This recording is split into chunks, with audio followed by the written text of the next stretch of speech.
नमस्कार मित्रों, स्वागत है आपका अपने YouTube चैनल पर जिसका नाम है GTT EDU।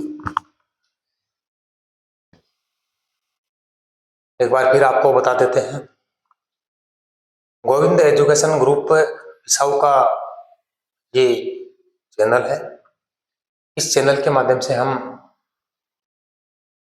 राजस्थान की geography, OB, BA, first year, second year, third year और कंपटीशन एग्जाम की जो मैथ्स है जो पूछी जाती है उसके जो सवाल है, उसके जो प्रश्नावली हैं वो हम आपके लिए लेके आते हैं। अभी जो हमारा मैथ्स का जो टारगेट है वो है REET level first, REET level second, grade second और ग्रेड फर्स्ट। इससे संबंधित प्रश्नावली जो है हम आपके लिए लेकर आ रहे हैं। और अभी ये प्रश्नावली जो है, इनमें से कुछ प्रश्नावली ऐसी भी हैं जो ग्राम सेवक है, पटवारी है और विभिन्न प्रकार की जो प्रतियोगी परीक्षाएं हैं जैसे रेलवे है, SSC है, इसके अंदर भी ये प्रश्नावलियां शामिल है। तो यहाँ से इन प्रश्नावलियों को पढ़कर आप ये कंपटीशन एग्जाम जो है फाइट करने के योग्य हो सकते हैं, बन सकते हैं। ठीक है।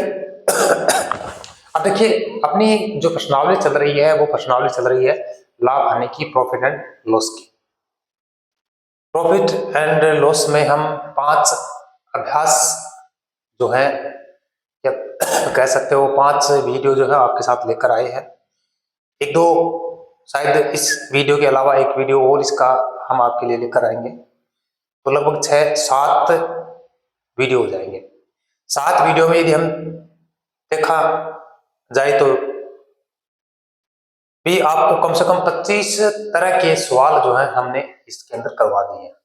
और यदि ये 25 तरह के सवाल आप कर लेते हो, समझ लेते हो और आपके जहन में बैठ जाते हैं, तो मेरे विचार से कंपटीशन में लाभ हानि का सवाल गलत होने की संभावना आपकी तो मेरे विचार से नील हो जाएगी। आपका सवाल गलत नहीं होगा। ठीक है, तो चलते हैं वीडियो की तरफ। इससे पहले यदि आप वीडियो पर नए हैं, चैनल पर नए हैं, सब्सक्राइब करें, वीडियो को शेयर करें, लाइक करें, कमेंट करें। तो देखें, आज का जो सवाल है वो हम आपके लिए लेकर आए हैं। 50 रुपए में 14 संतरों की दर से बेचने पर ए मतलब कोई किसी का भी नाम आ सकता है, 12% की हानि होती है और 12% लाभ प्राप्त करने के लिए 50 रुपए में कितने दर से इसको बेचना होगा। ये सवाल पूछा हुआ है आपसे, और ये सवाल पूछा हुआ रेलवे में भी, रेलवे में पूछा हुआ सवाल है। तो भाई इस सवाल को पहले तो देखो, ये देखने में तो लगता है कि अटपटा सा ही है, क्या है, क्या पूछ रहा है, तो ध्यान से देखें इसको, एक बार समझे, वापस पढ़े। 50 रुपए में 14 संतरों की दर से बेचने पर, मतलब 50 रुपए में संतरे कितने बेचे जा रहे हैं, 14 बेचे जा रहे हैं। इसका मतलब ये बात विक्रय मूल्य की है। ए को हानि हो रही है, मतलब 50 रुपए में 14 बेचने पर 12% की हानि होती है। तो 12% लाभ प्राप्त करने के लिए वो 50 रुपए में कितने बेचे, ये पूछा जा रहा है। ठीक है, तो इस सवाल को हम आपको 2 तरीके से करके बताएंगे। एक तरीका तो आप जेन्युइन तरीका जो होता है उससे करते ही है, इसके अलावा 2 तरीके हम आपके साथ इसको करते हैं, देखते रहें। देखो, आप ये मान लें कि इसका जो क्रय मूल्य है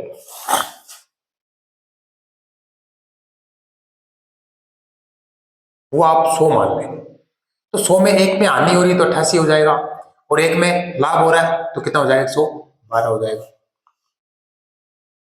ये तो कोई दिक्कत नहीं। अब विक्रय मूल्य की बात करते हैं। विक्रय मूल्य, तो विक्रय मूल्य देखो 50 और कितने हैं, 14 है, तो एक का निकाल लो आप, 50/14 ये हो गया एक का, क्योंकि एक के हिसाब से देखना पड़ेगा आपको, एक के हिसाब से देखना पड़ेगा ना। तो आप क्या करें, इसको अनुपात समानुपात में लिखें, अनुपात समानुपात, अनुपात समानुपात में इसको आप लिखें। ठीक है, यदि क्रय मूल्य आपने 100 माना है तो एक का विक्रय मूल्य हानि और लाभ के हिसाब से 88 है, दूसरे का 112 है, वास्तविक जो एक का विक्रय मूल्य है वो आपके पास 50/14 है। तो देखें 50/14 अनुपात 88 समानुपात x अनुपात 100। देखो ये तो बात पहले की है, 50 रुपए में 14 बेचना तो 50/14 और वास्तविक जो है वो तो ये है और हानि हो रही है उसके हिसाब से ये है। इसका वास्तविक हमें पता नहीं है, ये तो ज्ञात ही करना है ना। और इसका क्या आता है 12% लाभ होता है। तो क्या करें, आंतरिक पदों का गुणनफल होता है बराबर बाह्य पदों का गुणनफल होता है। इस सूत्र में क्या होता है, आंतरिक पदों का गुणनफल बराबर बाह्य पदों का गुणनफल।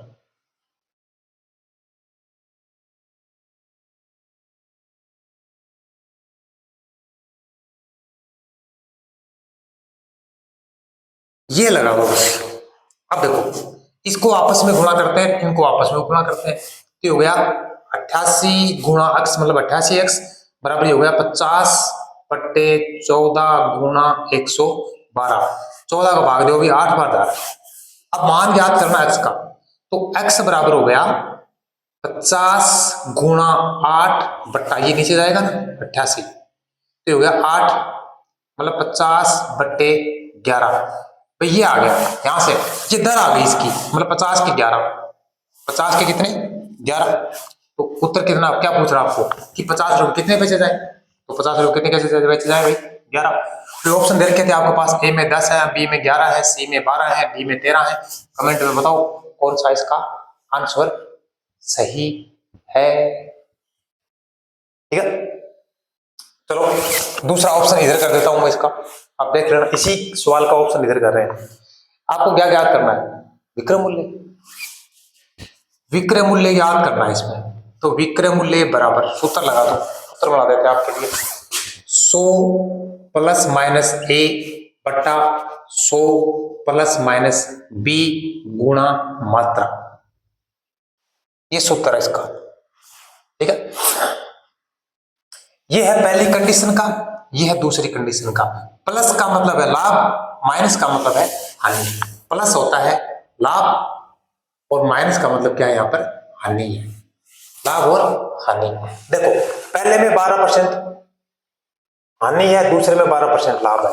तो आ जाओ भाई 100 प्लस माइनस करोगे तो माइनस कितना हो गया 12, दूसरे में कितना है 100 प्लस 12 गुणा कितना है 14 मात्रा दे रखी है। तो भाई इसको सरल करते हैं तो ये आता है 88, ये आता है 112 और गुणा कितना आता है 14। ये आता होगा ना, 14 का भाग इसमें देते हो 8 बार, तो 88 है उसमें 11 का नहीं है, हाँ 8 का भाग देते हैं तो कितना आता है 11। ऑप्शन ये है मेथड सेकंड, इसी सवाल का मेथड दूसरा है। ठीक है भाई, इसी सवाल का ये मेथड हमने किया आपके साथ दूसरा। ठीक है, तो कोई दिक्कत है इसमें, समझ में आ गया तो कमेंट में जवाब दें। चलो इसको उतार लो, मैं मिटा देता हूं उसको,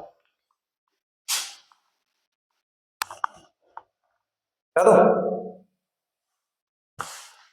करो, चलो मिटा देते हैं।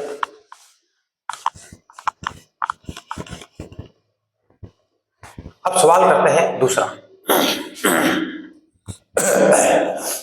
मंगल है, कोई आदमी को नाम है मंगल, संगल, संभु जो भी दे दे कोई दिक्कत नहीं है। 2 साइकिल 7,560 रुपए में प्रत्येक के हिसाब से बेचा, मतलब एक साइकिल को 7,560 रुपए में बेचा, दूसरे को भी 7,560 रुपए में बेचा। ये दोनों का विक्रय मूल्य दे रखा है और बेचने पर मतलब एक को पहले को बेचा 7,560 रुपए पे, उसको लाभ हुआ 20% का, दूसरे को बेचा उसने 7,560 रुपए में, उसको हानि हुई कितनी 30% की। तो कह रहा है कि दोनों साइकिल है उसका क्रय मूल्य बताओ। हमें यहां निकालना क्या है, हम लगाएंगे रामबाण विधि। रामबाण विधि देखो इसमें सबसे पहले आपको देखना होता है जो ज्ञात करना है,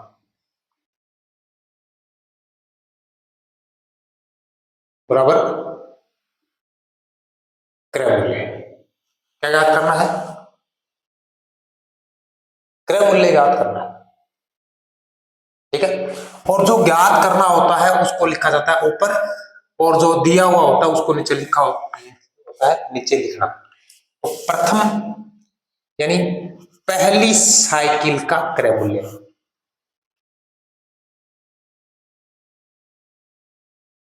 पहली साइकिल का क्रय मूल्य। तो देखो मान लो आप क्रय मूल्य 100 रुपए है, तो पहली साइकिल के हिसाब से विक्रय मूल्य कितना हो जाएगा? 120। क्यों भाई, हो जाएगा नहीं हो जाएगा? 20% लाभ है ना, 120 हो जाएगा। दूसरी साइकिल का सीधी क्रय मूल्य 100 रुपए है, तो इसका कितना हो जाएगा? 70 रुपए, क्योंकि हानि है। तो ज्ञात क्या करना है? ये दूसरे में भी ये, तो ये तो लिखो ऊपर, मतलब पहली 100 क्रय मूल्य, इसका विक्रय मूल्य कितना? 170, नहीं 120 है भाई, 120 है, 120 गुणा, गुणा करो, आपको दे रखा है इसका विक्रय मूल्य 7,560 रुपए, इसको करो सरल। मैं जीरो से जीरो कैंसिल कर देता हूं, 12 का भाग देना 765 में, 12 का भाग 765 में जाएगा 63 बार, 63 बार। तो 63 को 100 से गुणा करते हैं तो 6300 रुपए आ जाते हैं। ये पहले का क्रय मूल्य आ गया भाई। अब दूसरी साइकिल का क्रय मूल्य ज्ञात करना है, दूसरी का क्रय मूल्य जो ज्ञात करना है वो ऊपर, विक्रय मूल्य नीचे, मात्रा मतलब विक्रय मूल्य जो बेची हुई राशि दे रखी है उसको करो सरल, इसको इससे कैंसिल करो। अब 756 में आपको भाग देना है किसका? 7 का, जाएगा 108 पर, कितने बार जाएगा? 108 बार। तो 108 को यदि 100 से गुणा करते हैं तो 10,800 होते हैं। ये आ गया दूसरी का क्रय मूल्य। चलो यहां तो हो गया, पर ये क्या पूछ रहा है कि दोनों का क्रय मूल्य कितना है? दोनों का क्रय मूल्य कितना है? तो दोनों को जोड़ दो, दोनों का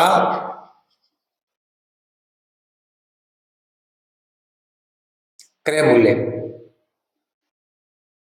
बराबर जोड़ दो, 6,300 प्लस 10,800 बराबर 17,100 रुपए।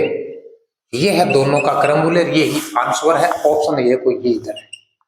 इनमें से कौन सा सही है कमेंट में बताओ, इनमें से सही कौन सा है आप कमेंट में बताएं, और ये सवाल आपको दोनों कैसा लगे ये भी कमेंट में बताएं, और इनको उतारें। हम चलते हैं आगे।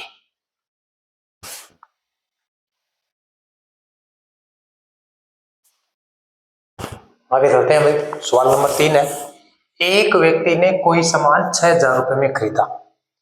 एक व्यक्ति है, उसने कोई सामान खरीदा है, कुछ सामान खरीदा उसने, वो कितने रुपए में? 6,000 रुपए में।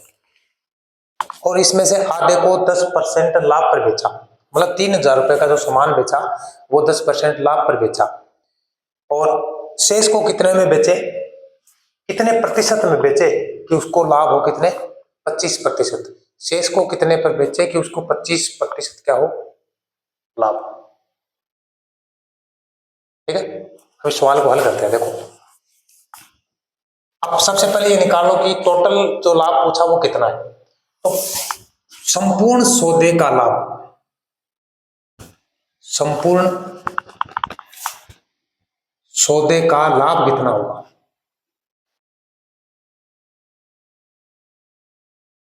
तो 25% रखा है, तो 25/100 गुणा 6,000 कितना हो गया भाई? निकालो, जीरो से जीरो, जीरो से जीरो, बताओ। 1500, 1500 रुपये लाभ हो गया। आगे सामान का लाभ कितना है?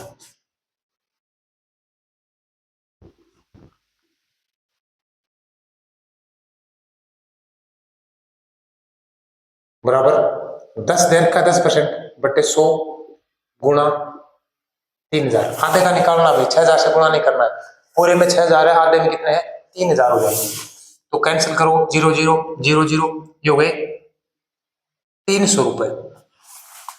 ठीक है, तो लाभ तो टोटल कितना होना चाहिए 1500, और इस पे कितना हो गया 300, तो अब शेष लाभ कितना बचा हुआ है 1200।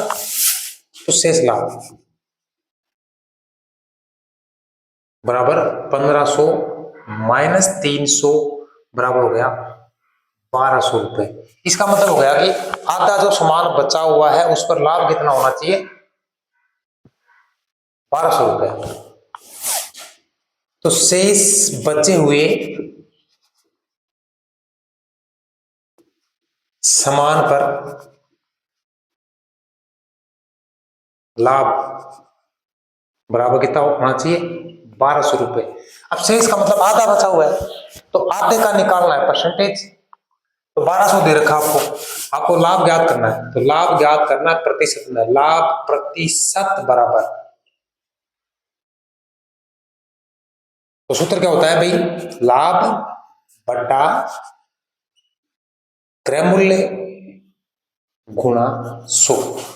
तो देखो लाभ दे रखा है 1200, मतलब अब आधा सामान बचा हुआ तो आधे का ज्ञात करना है 3000 गुणा क्या हो गया 100।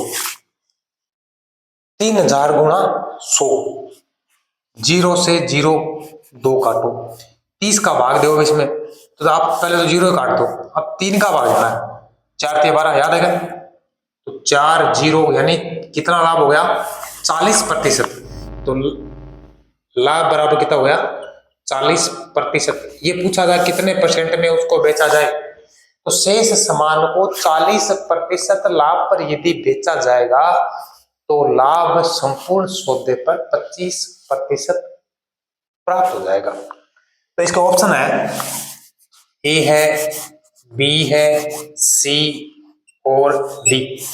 30%, 35%, 25% और 40, ये ऑप्शन है भाई।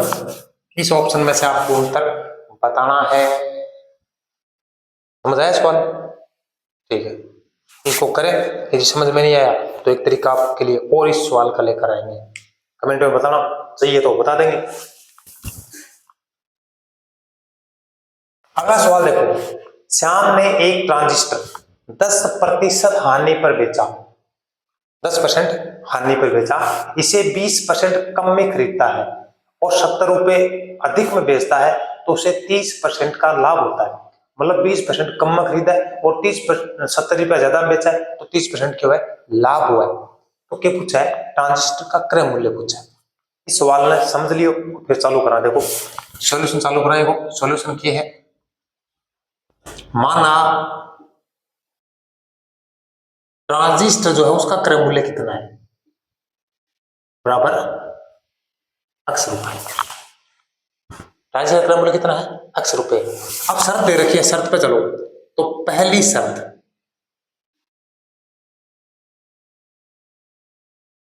क्या है, 20 शर्त के अनुसार कितना है विक्रय मूल्य।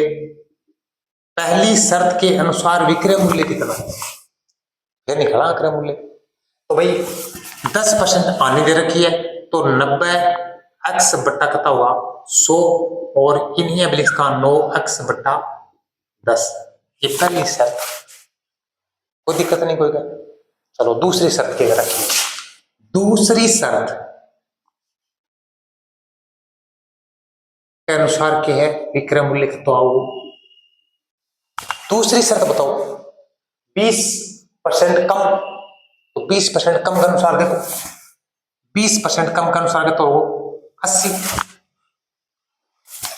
x बटा 100, तो ये होगा 4x बटा 5। अरे काटा इन्हें, 8/10 है, फिर 2 को भाग जाए 4x बटा 5। अब क्या है 30% लाभ पर बेचा तो विक्रय मूल्य कितना है।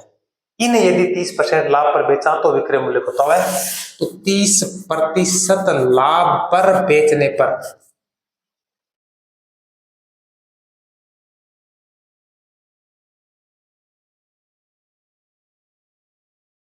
विक्रय मूल्य, 30% लाभ पर बेचने पर विक्रय मूल्य। की बात है नंबर 2 की, फिर जो है 30% लाभ होता है, तो 4x बटे 5 गुणा 130/100। अरे 100 का 130 हो जाओगा ना, विक्रम मूल्य निकालना अपन। इन सरल करो 0 से 0, इन सरल करो उतना 26x बट्टा 25 आ रहे हैं, 26x बट्टा 25। अब दोनों शर्ता को अंतर करते है 70 रुपया, पता है ना कि 70 रुपया को अंतर आ रही है, 70 रुपया ज्यादा बेचना, तो दोनों शर्तों का अंतर